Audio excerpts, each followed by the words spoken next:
시청자 여러분 안녕하십니까? JTB 아침 뉴스입니다. 전북 전역에 아흐레째 폭염특보가 내려진 가운데 전주와 익산, 순창과 남원, 정읍과 임실, 무주와 완주 8개 지역에 폭염경보가, 나머지 지역엔 폭염주의보가 발효 중입니다. 오늘도 대체로 맑겠고 낮 동안 전주와 익산이 35도까지 오르는 등 어제만큼 덥겠습니다. 더위 체감 지수는 위험에서 매우 위험 수준까지 치솟겠고 자외선 지수도 매우 높은 단계가 예상됩니다. 열사병과 탈진 등 온열 질환에 각별한 주의가 필요합니다. 한동안 낮에는 폭염, 밤에는 열대야가 나타나는 날들이 많겠습니다. 진드기가 옮기는 바이러스에 감염된 환자가 지난해보다 크게 늘었다는 소식 앞서 전해드린 적 있죠. 그런데 환자가 또 나왔습니다. 전북에서만 올해 벌써 9번째인데 이번엔 우려했던 반려견을 통한 감염이 의심됩니다. 오정현 기자의 보도입니다.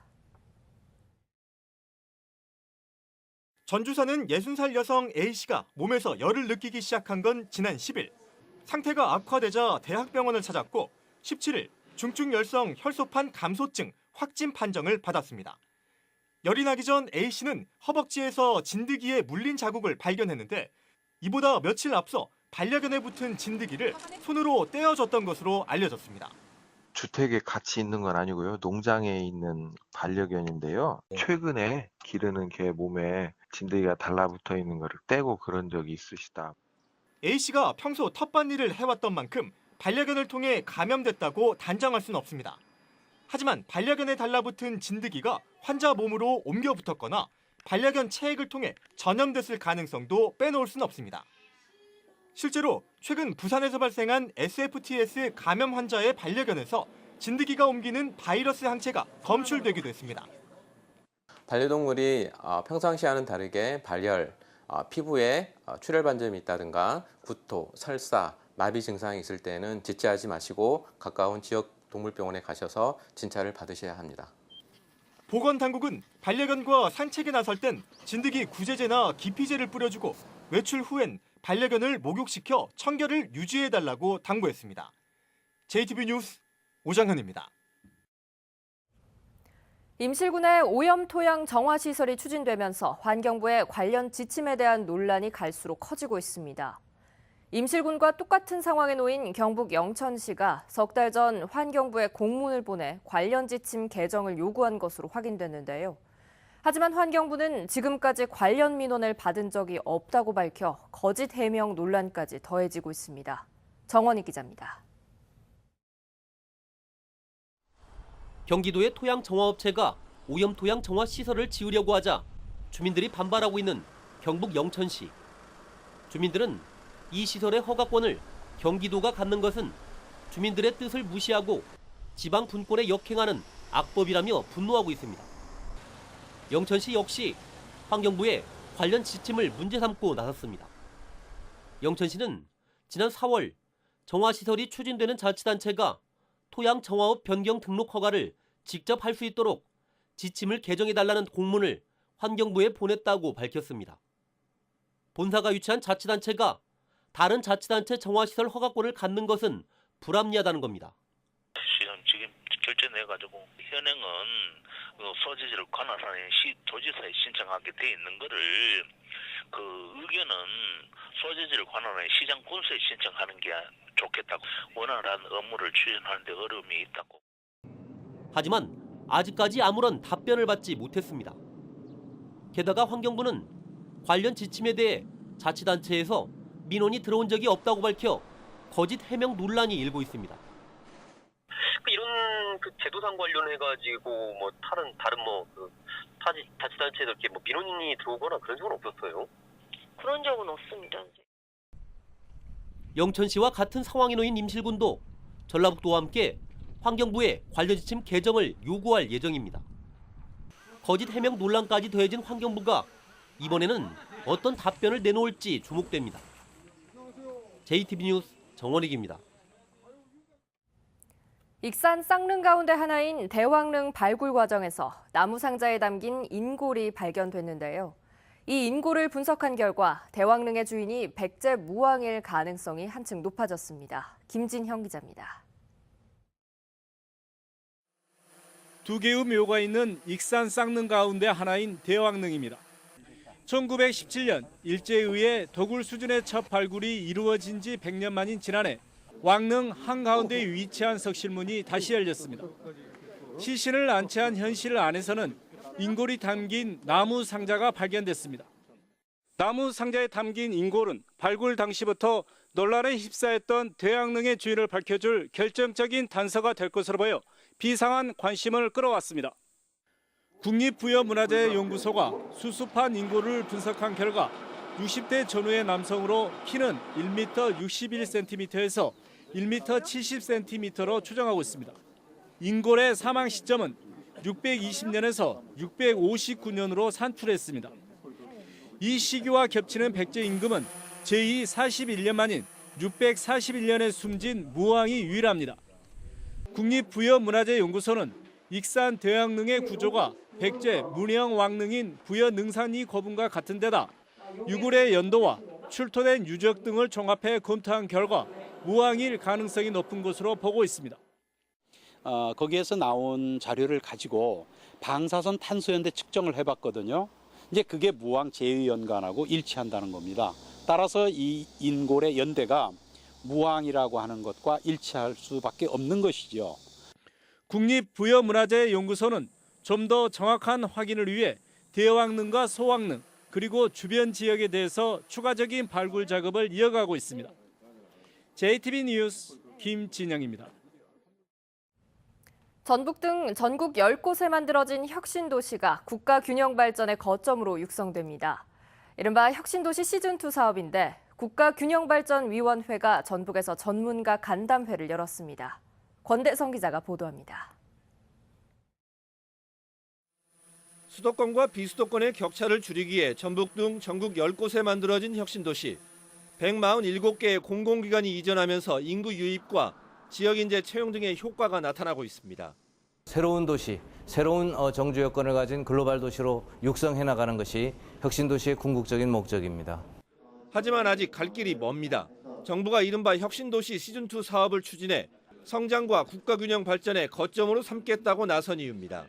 균형발전 신성장 거점을 육성하는 데 초점을 맞춰야 된다고 생각을 하고 공공기관 이전에 기초한 도시 성장에서 이제는 혁신 역량에 기반한 성장으로 전환되어야 된다고 생각을 합니다. 혁신도시 시즌2 사업은 중앙정부가 아닌 지방정부 주체로 추진됩니다. 전북혁신도시는 금융과 농생명 산업으로 특화가 추진되는데 원활한 추진을 위해서는 정부가 예산 지원을 대폭 늘려야 합니다. 국가균형발전위원회도 혁신도시 발전재단, 국가와 시도연구원이 함께하는 연구기관 설립 등 지원 방안을 찾기로 했습니다. 균형발전 연구단을 곧 출발하려고 합니다.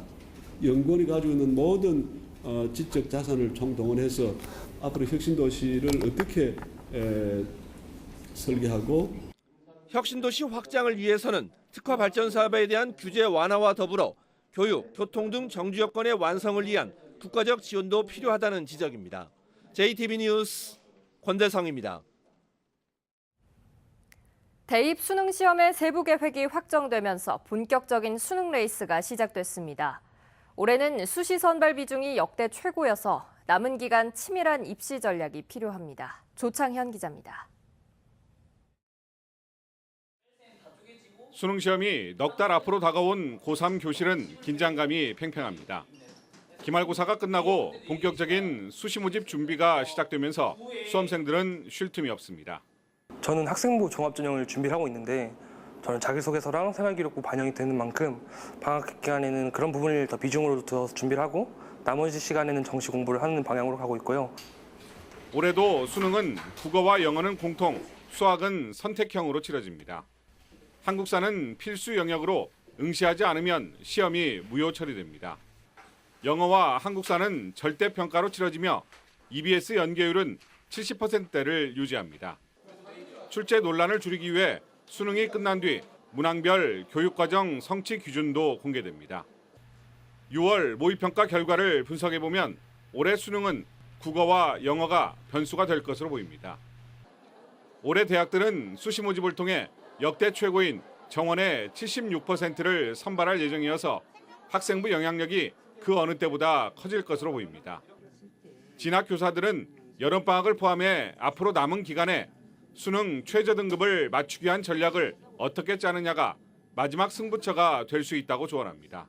수능을 준비해서 정시까지 가는 걸 포함하고 꼭 정시가 아니더라도 수시 모집에서도 특히 교과 전형 같은 경우는 수능 최저학력 기준의 충족 여부가 매우 중요하니까 끝까지 11월까지 노력하는 자세가 굉장히 중요합니다.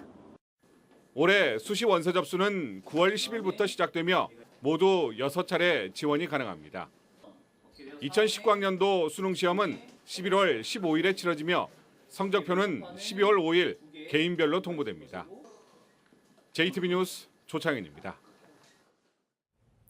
군산시가 지역 음식으로 관광객들의 입맛을 사로잡기 위해 대표 맛집을 선정했습니다. 완주에서는 100리에 이르는 도로를 따라 무궁화가 활짝 피어 볼거리를 제공하고 있습니다.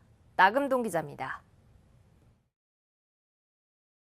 군산시가 관광객들이 지역 대표 음식을 손쉽게 접할 수 있도록 맛집 38곳을 지정했습니다. 군산시는 지정된 맛집에 대한 정보를 홍보물과 인터넷에 올리고 맛과 가격, 위생 상태 등도 수시로 점검해 관광객들의 만족감을 높일 방침입니다. 뛰어난 맛은 물론이고 고품격 친절 서비스를 통해서 다시 찾고 싶은 군산 만들기에 선도적 역할을 할 것으로 기대됩니다. 명품길로 선정된 완주 무궁화 백리길에 7만 7천 그루의 무궁화가 활짝 피었습니다. 지난 2011년에 조성된 완주군 무궁화 백리길은 여름철이면 다양한 품종의 무궁화가 만개해 장관을 이루고 있습니다. 진안군이 효과적인 홍삼축제를 위해 명예홍보대사 15명을 위촉했습니다. 이들은 내년 12월까지 2년 동안 SNS뿐만 아니라 전국 각지를 찾아 진안 홍삼축제를 알리게 됩니다. 임실군이 국민권익위원회의 주관으로 찾아가는 이동신문고를 운영했습니다. 주민들은 이동신문고를 찾아 복지와 주택 등 다양한 분야에서 평소 겪고 있는 고충과 불편사항 등을 상담받았습니다. JTB 뉴스 나금동입니다. 감사원이 김제시에 축제장에서 여성 공무원을 성희롱한 A국장의 강등 처분을 요구했습니다. 또한 해당 사건을 부당하게 처리하고 은폐하려 했다면서 김제시 전 부시장이자 권한대행이었던 B씨를 정직 처분하라고 전랍도에 요구했습니다. 감사원은 A국장이 과장이던 지난해 9월 축제장에서 여성 공무원을 주모라고 부르는 등 성희롱 언행을 했는데도 B 전 부시장이 훈계 처리하면서 A국장이 국장으로 승진할 수 있었다고 밝혔습니다. 일부 언론이 국민연금공단 기금운용본부가 전주로 이전해 기금운용직이 잇따라 퇴직하고 수익률이 떨어졌다고 보도하자 송하진 도지사가 국민연금공단 흔들기라며 즉각 중단할 것을 촉구했습니다. 송하진 도지사는 지난해 기금운용 수익률은 7.28%로 최근 5년 사이 가장 높은 수익을 기록했고 미국과 스웨덴의 연기금 운용기관도 전주보다 작은 도시에 있다며 국민연금공단의 안정적인 정착과 투명한 기금 운용을 위해 함께 생산적인 대안을 마련해야 한다고 주장했습니다. 전북은행이 부당하게 대출이자를 더 받은 사례가 나와 금융당국이 조사에 나섭니다. 금융감독원은 전북은행이 13건 150만 원의 대출금리 산정 오류를 자진 신고해 다음 주에 현장 조사를 실시한다고 밝혔습니다. 금융감독원은 현장 조사에서 자진 신고 내용을 확인하고 사고 원인이나 고의성 여부 등을 점검할 계획입니다. 전주에 있는 상조회사 투어라이프가 폐업해 가입자들의 피해가 우려되고 있습니다. 전랍도에 따르면 투어라이프의 전체 가입자는 10,000명이고 이 가운데 전북 도민은 6,200명입니다.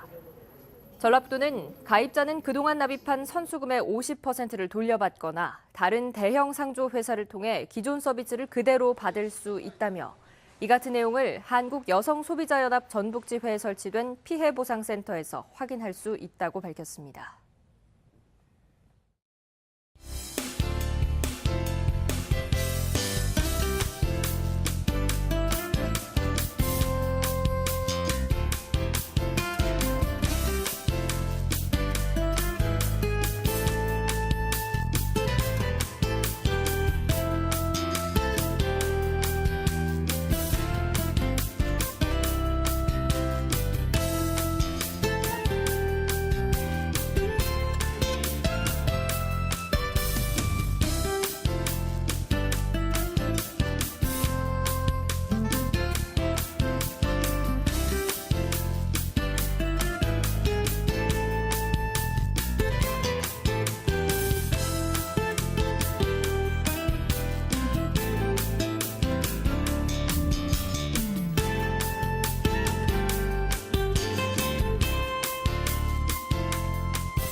JTB 아침 뉴스를 마칩니다. 함께해 주신 여러분 고맙습니다.